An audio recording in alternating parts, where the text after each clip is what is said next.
নমস্কার, জয়তারা। মিথুন রাশি 2026 অগস্ট মাসটা কিরকম যাবে বলে দিচ্ছি। যারা চাকরি করছেন শুভ সময়, যারা ব্যবসা করছেন তারা নতুন কোনো জায়গায় ইনভেস্ট করতে পারেন বা নতুন পুরনো ব্যবসাটাকে নতুন করে আবার ঢেলে সাজাতে পারেন।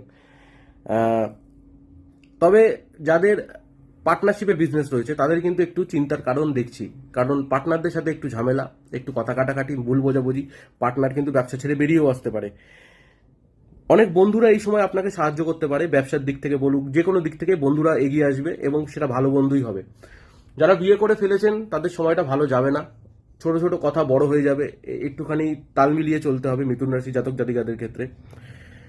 আহ, যাদের বিয়ে হয়ে গেছে এবং সন্তান হয়ে গেছে, সন্তানদের কিন্তু শরীর খারাপ হতে পারে। ঠিক আছে।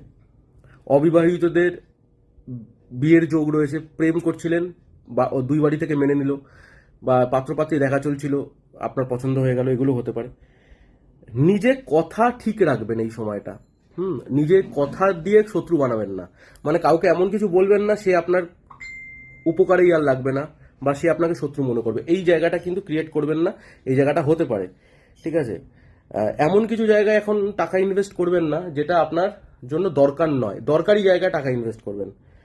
আহ, মাসের শেষের দিকটা একটু দাম্পত্য কলহ দেখছি, কিন্তু ওটা সেপ্টেম্বর মাস আস্তে আস্তে ঠিক হয়ে যাবে। শরীর মোটের উপরে ভালো হলেও পেটের সমস্যাটা একটু ভোগাবে।